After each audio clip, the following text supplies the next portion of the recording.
24 फरवरी 2022 वो तारीख है जिस दिन रूस ने यूक्रेन पर हमला बोल दिया था।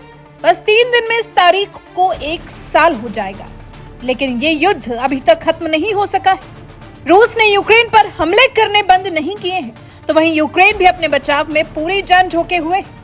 यूक्रेनी राष्ट्रपति इस लड़ाई में रूस से जरा भी कम नहीं पड़ रहे, जरा भी झुकते नहीं दिखाई दे रहे हैं यूक्रेनी राष्ट्रपति ज़ेलेंस्की, बल्कि वो तो तीसरे विश्व युद्ध की चेतावनी तक दे रहे हैं। जी, यूक्रेन जो पहले से ही पिछले करीब 1 साल से रूस के हमले का सामना कर रहा है, उसी यूक्रेन के राष्ट्रपति ने चीन को चेतावनी दे दी है। कह दिया है कि अगर चीन रूस को समर्थन देता है तो विश्व युद्ध हो जाएगा। एक जर्मनी अखबार से बातचीत के दौरान ज़ेलेंस्की ने ये बातें कही। उन्होंने कहा, हमारे लिए महत्वपूर्ण है कि चीन इस युद्ध में रूसी संघ का साथ न दे। वास्तव में मैं चाहूंगा कि वो हमारी तरफ रहे। हालांकि मुझे नहीं लगता कि ये संभव है, लेकिन मुझे लगता है कि चीन को ये आकलन करते रहना चाहिए कि यहाँ क्या हो रहा है। ज़ेलेंस्की ने आगे कहा, अभी ये युद्ध सिर्फ 2 देशों में हो रहा है, लेकिन अगर चीन रूस का समर्थन करने आ गया तो विश्व युद्ध होगा। मुझे लगता है कि चीन भी इस बात से वाकिफ है। मतलब एक तरह से ज़ेलेंस्की ने चीन को सीधी चुनौती दे दी है इस युद्ध से दूर रहने की, क्योंकि अगर चीन रूस की इस युद्ध में मदद करता है तो फिर चीन के खिलाफ भी यूक्रेन एक्शन लेने से झिझकेगा नहीं, और अगर ऐसा होगा तो वो निश्चित तौर पर तीसरे विश्व युद्ध की शुरुआत ही होगी। दुनिया सिर्फ यूक्रेन रूस के बीच जंग से ही काफी कुछ झेल रही है, और फिर ज़ेलेंस्की का ये बयान ऐसे समय में आया है जब अमेरिकी राष्ट्रपति जो बाइडेन युद्ध शुरू होने के 1 साल होने से पहले एकजुटता दिखाने यूक्रेन पहुंचे हैं। ट्रेन यात्रा कर जो बाइडेन यूक्रेन पहुंचे। जो बाइडेन ने यूक्रेन रूस की लड़ाई में यूक्रेन की तारीफ करते हुए कहा कि आज 1 साल बाद भी यूक्रेन अपने पैरों पर खड़ा है। ये लोकतंत्र की ताकत है। अमेरिकी लोग आपके साथ हैं। अमेरिकी राष्ट्रपति से जो बाइडेन को साथ होने का आश्वासन मिल गया है, और वैसे भी अमेरिका ने इस युद्ध में यूक्रेन का खूब साथ दिया है। ऐसे में अगर चीन रूस की मदद के लिए आगे आता है तो ये निश्चित तौर पर फिर दुनिया को तीसरा विश्व युद्ध देखने से कोई नहीं रोक पाएगा।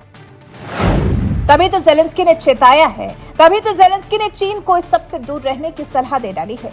दरअसल खबर ये फैली हुई है कि रूस के राष्ट्रपति व्लादिमीर पुतिन मॉस्को में चीन की कम्युनिस्ट पार्टी के विदेश नीति प्रमुख से मुलाकात कर सकते हैं। क्रेमलिन के प्रवक्ता दमित्री पेस्कोव ने सोमवार को कहा, रूस की राजधानी की यात्रा पर आए चाइनीज कम्युनिस्ट पार्टी के सबसे वरिष्ठ विदेश नीति अधिकारी वांग यी से पुतिन की मुलाकात की संभावना को खारिज नहीं किया जा रहा है। पेस्कोव ने रूस चीन संबंधों को बहुआयामी और सहयोगी प्रकृति का बताया। अब जब ये संबंध घनिष्ठ हो रहे हैं तो निश्चित तौर पर यूक्रेन को अपनी तरफ बढ़ता संकट दिखेगा, तो फिर वो चेतावनी तो देगा ही।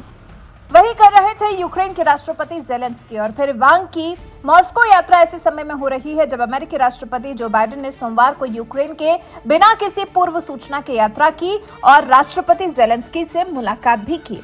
अमेरिकी विदेश मंत्री एंटनी ब्लिंकन ने शनिवार को म्यूनिख सुरक्षा सम्मेलन से अलग वांग से मुलाकात की थी।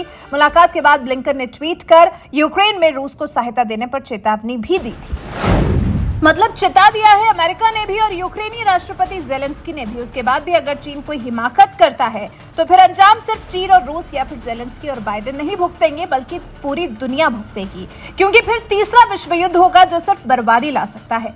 इससे बचने के लिए चीन को इस सबसे दूर ही रहना चाहिए, लेकिन चीन का क्या भरोसा। भरोसा तोड़ने में और धोखा देने में तो चीन माहिर है। देखते हैं ज़ेलेंस्की की चेतावनी पर चीन कैसी प्रतिक्रिया देता है।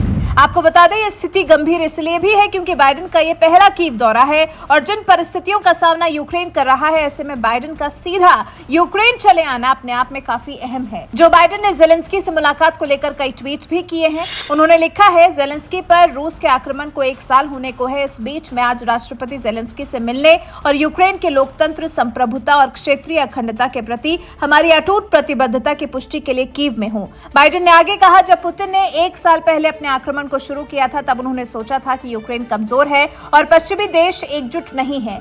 उन्होंने सोचा कि ऐसे में उन्हें कोई चुनौती नहीं मिलेगी, लेकिन वो पूरी तरह गलत साबित हुए। पिछले 1 साल में अमेरिका ने यूक्रेन को सैन्य, आर्थिक और मानवीय मदद की है और अटलांटिक से लेकर प्रशांत महासागर तक के राष्ट्रों का एक गठबंधन बनाया है। यूक्रेन को यह समर्थन आगे भी मिलता रहेगा। बाइडेन की तरफ से मिले इस आश्वासन ने ज़ेलेंस्की की हिम्मत को बढ़ा दिया है। तभी तो चीन को रूस का साथ देने पर ज़ेलेंस्की ने धमका दिया है। वैसे ज़ेलेंस्की की चीन को दी गई इस धमकी पर आपका क्या कुछ कहना है? अपनी राय हमें कमेंट कर जरूर बताएं।